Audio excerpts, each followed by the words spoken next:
श्रावण महिन्यात भगवान शंकरांची सर्वात आवडती सेवा म्हणजेच रुद्राभिषेक तुम्ही घरच्या घरी करू शकता.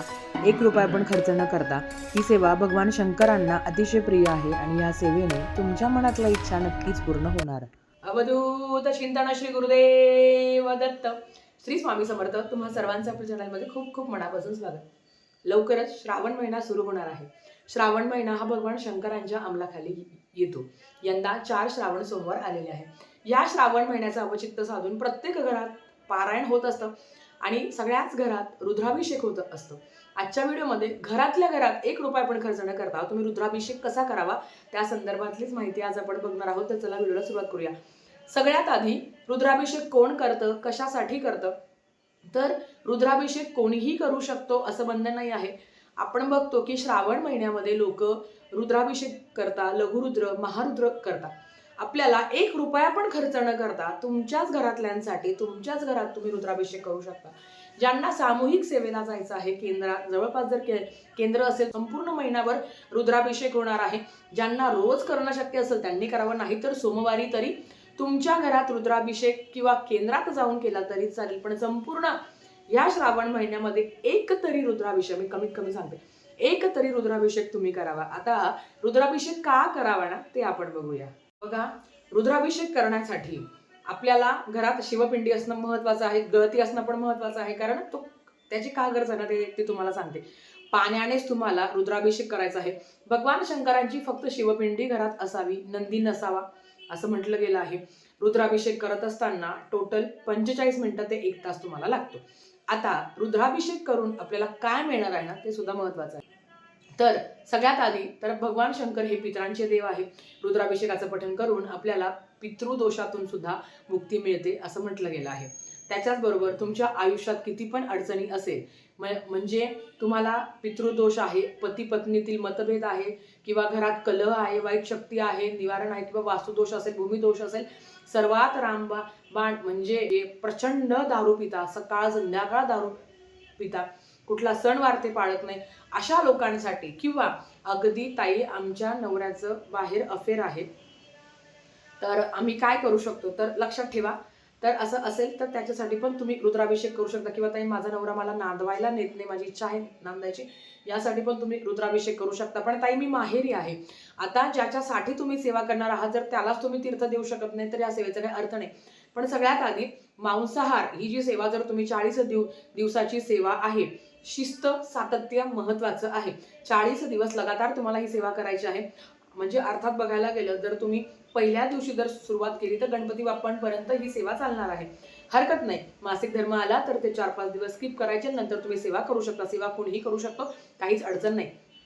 अजून एक सांगायचं आहे, एखादा व्यक्ती कुठला तरी त्याला व्यसन आहे तर ते सुटावं म्हणून सुद्धा तुम्ही रुद्राभिषेक, त्याच्यासाठी सगळ्यात प्रभावी सेवा कुठली असेल तर ती रुद्राभिषेकाची आहे. पण लक्षात ठेवा, मांसाहार बंद. जो करणार आहे त्यालाही सांगावं. आणि एखादा खूपच ड्रिंक करतो की ताई तो बंदच करू शकत नाही, मग अशा वेळेस तो जसा आहे तसा त्याला ते तीर्थ पिण्यासाठी द्या.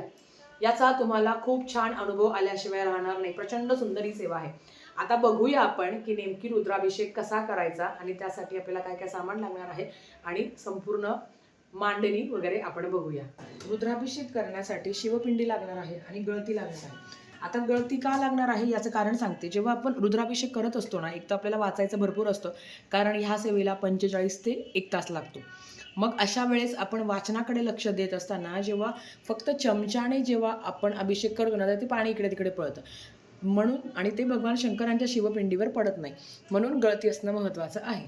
बाकी तुमच्याकडे असेल तर तुम्ही आवर्जून त्याचा वापर करावा. आणि जर तुमच्याकडे, तुम्ही करू शकता दोन्ही कामं, म्हणजे तुम्ही वाचनही करू शकता आणि तुम्ही व्यवस्थित पाणीही टाकू शकता, तर तेही चालतं. सगळ्यात आधी मी ते दिवा लावून घेतला आहे. कुठलीही सेवा करताना आपल्याला दिवा लावायचा असतो, कारण अग्निदेवतेच्या साक्षीने आपण ती सगळी सेवा करत असतो. आता भगवान शंकरांची सेवा करण्याचा अतिशय महत्त्वाचा काळ हा प्रदोष काळ आहे. मग तुम्ही प्रदोष काळातच शक्यतो आपल्याला रुद्राभिषेक करायचा आहे. पण कधी कधी काय होतं ना की आपल्याला संध्याकाळी जमत नाही, मग अशा वेळेस आपण सकाळी किंवा दुपारी, म्हणजे दिवसभरात तुम्ही कधीही सेवा करू शकता.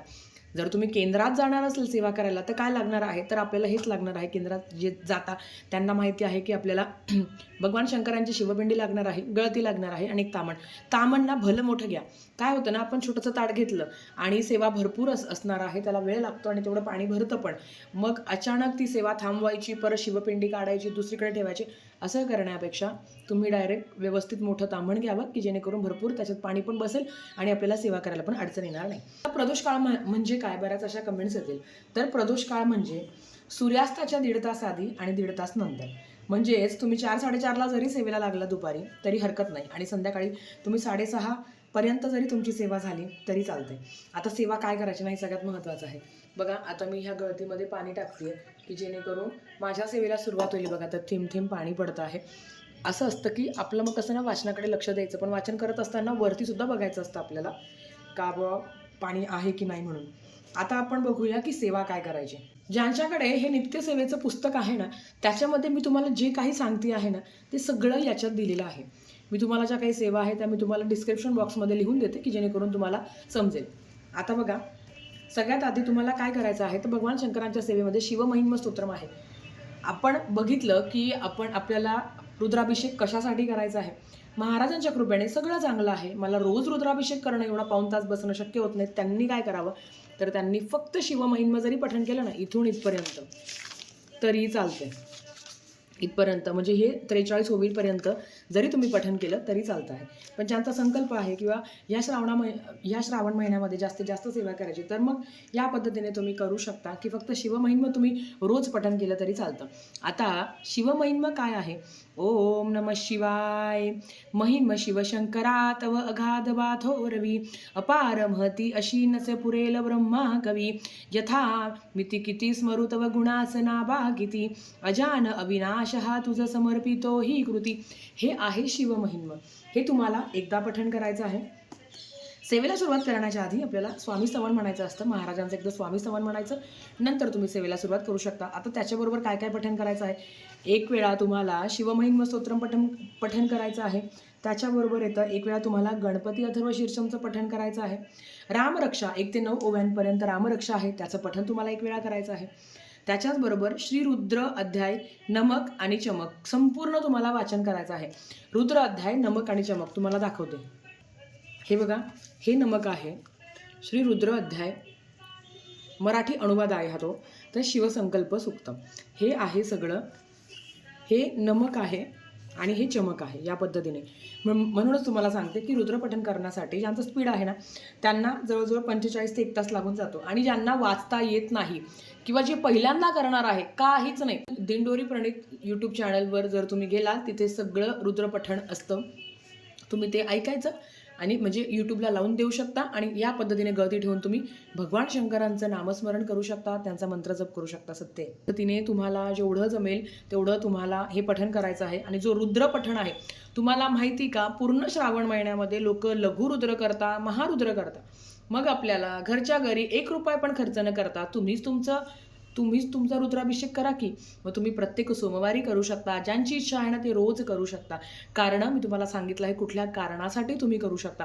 आता हे संपूर्ण होईपर्यंत आणि हे हळूहळू असतं ना, मला माहिती आहे, मी नेहमी सेवा करते. माझं हे किंवा हे ताट असतं. ह्या 2 ताटांमध्ये माझं व्यवस्थित पाणी म्हणजे मावतं की जेणेकरून मला प्रत्येक वेळेस काढायची गरज पडत नाही. आता शिवाष्टोत्तर नामावली कसं पठण करायचं ते बघूया. तर आपल्याला शिवपिंडी तांबण्यातून काढून अशी ठेवायची आहे. नंतर भगवान शंकरांना आपल्याला भस्म अर्पण करायचं आहे. तर मी इथे भस्म अर्पण करून घेते. 3 बोटांनी भगवान शंकरांना आपल्याला भस्म अर्पण करायचा असतो, कारण ते ब्रह्मा विष्णू महेश याचं प्रतीक मानलं जातं. म्हणून मी ते असं भगवान शंकरांना भस्म अर्पण करून घेते आहे. पांढरं फूल असेल, धोत्र्याचं फूल फळ असेल तर ते अर्पण करावं. आणि हे सगळं करत असताना ओम नमः शिवाय, ओम नमः शिवाय, ओम नमः शिवाय या मंत्राचा मंत्रजप करावा. आता ही मी ते खाली ठेवते आहे तुम्हाला शिवपिंडी दिसावी म्हणून. हे करून झाल्यावर आता शिवाष्टोत्तर नामावलीचं पठण करायचं आहे. आता शिवाष्टोत्तर नामावलीचं पठण करत असताना रोज 108 बेलपान भेटले तर अतिउत्तम. नाही तर तुम्ही फक्त 1 बेलपान घेऊन भगवान शंकरांना अर्पण करू शकता. आपल्याला माहिती आहे की शिवपिंडीला जेव्हा आपण बेलपान अर्पण करत असतो तेव्हा याचं हे टोक आहे, हे वरचं काढून घ्यावं. नंतर बेलपान हे पालथ्यावर अर्पण करायचं असतं. शिवाष्टोत्तर नामावली काय आहे, तर आता मी तुम्हाला अर्पण करून दाखवते. ओम शिवाय नमः अर्पण केलं की लगेच काढायचं. ओम महेश्वराय नमः. ओम शंभवे नमः. ओम पिनाकिने नमः. ओम शशिशेखराय नमः. ओम वामदेवाय नमः. या पद्धतीने तुम्हाला 108 नावं म्हणजे शिवस्तोत्र नामावलीचं पठण करायचं आहे. आता हे करून झाल्यावर ध्यान मंत्र आहे. शिवहर शंकर नमामि शंकर शिव शंकर शंभो. हे गिरिजापती भवानी शंकर शिव शंकर शंभो. शिवहर शंकर नमामि शंकर शिव शंकर शंभो. हे गिरिजापती भवानी शंकर शिव शंकर शंभो. हे जी शिवप्रार्थना आहे तर ही तुम्हाला 11 वेळा म्हणायची आहे. हे सगळं करून झाल्यावर आपला रुद्राभिषेक होतो. पण याच्यावरच होत नाही, आपल्याला काय करायचे आहे तर आरती सुद्धा करायची आहे. सगळं रुद्रपठण करून झाल्यावर भगवान शंकरांची तुम्ही आरती करू शकता. आता आरती कुठली करू शकता? आरती म्हणजे काय तर परमेश्वराला आतर्क्यतेने मारलेली हाक. तर तुम्ही कुठली पण आरती घेऊ शकता, जी तुम्हाला येते, जी आवडते ती तुम्ही आरती घ्यावी. जेव्हा जेव्हा रुद्राभिषेक होईल ना तेव्हा तेव्हा आरती घ्यावी. जय शिव ओंकारा प्रभु हर शिव ओंकारा. ब्रह्मा विष्णु सदाशिव ब्रह्मा विष्णु सदाशिव हरदांगी धारा. ओम हर हर हर महादेव. तर ह्या पद्धतीने मी तुम्हाला एकच कडवं म्हणून दाखवलं. तर तुम्ही ह्या पद्धतीने भगवान शंकरांची आरती करू शकता. हे करून झाल्यावर आरती वगैरे करून झाली की थोडा वेळ हे तसंच ठेवायचं. नंतर मग तुमची जी मांडणी आहे ती तुम्ही उचलून जागेवर ठेवू शकता. नाही तर असंच ताट उचलून तुम्ही देवघरात ठेवू शकता. आता ही मांडणी करावीच लागते का तर बघा, रुद्र अध्याय, रुद्र पठण, एवढी सुंदर सेवा जर तुमच्याकडनं घडणार असेल, कधी पण तुम्ही करणार असेल तर ह्याच पद्धतीने करा. घरातील लोकांनाही छान वाटतं, आपल्यालाही प्रसन्न वाटतं. नाही शक्य होत तर फक्त शिवपिंडी उचलून सगळी सेवा झाल्यानंतर शिवपिंडी उचलून तुम्ही जागेवर ठेवू शकता. याच पद्धतीने आपल्याला रुद्राभिषेक करायचा आहे. आता रुद्राभिषेकाचं तीर्थ हे अमृता समान काम करत असतं. मग हे तीर्थ तुम्ही घरातल्या सगळ्यांना थोडं थोडं देऊ शकता. एखाद्या व्यक्तीसाठी जर तुम्ही सेवा करणार असेल की त्याचं काही आहे, बाहेर अफेअर आहे, किंवा त्याला कुठला त्रास आहे, कुठली व्याधी आहे त्याला, किंवा घरात कटकट, किंवा तो तंबाखू, धूम्रपान, मद्यपान काहीतरी करत असेल तर त्याच्यासाठी असेल तर हे जे काही तीर्थ आहे हे त्यालाच द्यावं.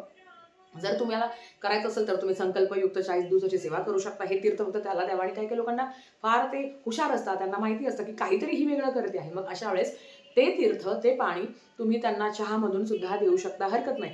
म्हणून सांग. आणि जर वाटलं तर तुम्ही एखाद्या बाटलीमध्ये ते ठेवू शकता. केव्हा केव्हा असं होतं की आपल्यालाच थोडंसं निगेटिव्ह वाटतं आहे, किंवा आपल्याला कुठेतरी त्रास होतो आहे, एकदम वाईट काहीतरी घडत आहे आयुष्यात, मग ते तुम्ही तीर्थ म्हणून प्राशन करू शकता आणि पाणी कधी खराब होत नाही. म्हणूनच सांगितलं की रुद्राभिषेक करत असताना फक्त पाण्याचा वापर करावा.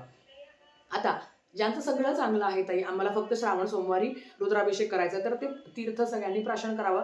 आणि घरातही थोडं थोडं थोडं तुम्ही शिंपडू शकता, टॉयलेट बाथरूम सोडून.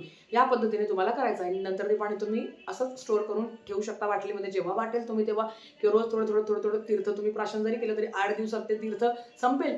मग लगेच सोमवारी मग तुम्ही कंटिन्यू सेवा करू शकता. म्हणजे ते जे काही तीर्थ आहे ते तुम्ही परत कंटिन्यू वापरू शकता. अशाच पद्धतीने आपल्याला रुद्राभिषेक करायचा आहे. तुम्ही पण करा आणि अनुभव आल्याशिवाय राहणार नाही. भगवान शंकरांची सगळ्यात उच्च कुठची आवडती सेवा आहे रुद्राभिषेक. झालेली सेवा स्वामींच्या चरणी मी रुजू करते आणि आजच्या व्हिडिओ इथेच थांबवते. आवडला असेल तर लाईक, शेअर, सबस्क्राईब करा. भेटूया परत अशाच एक नवीन व्हिडिओसोबत. तोपर्यंत श्री स्वामी समर्थ.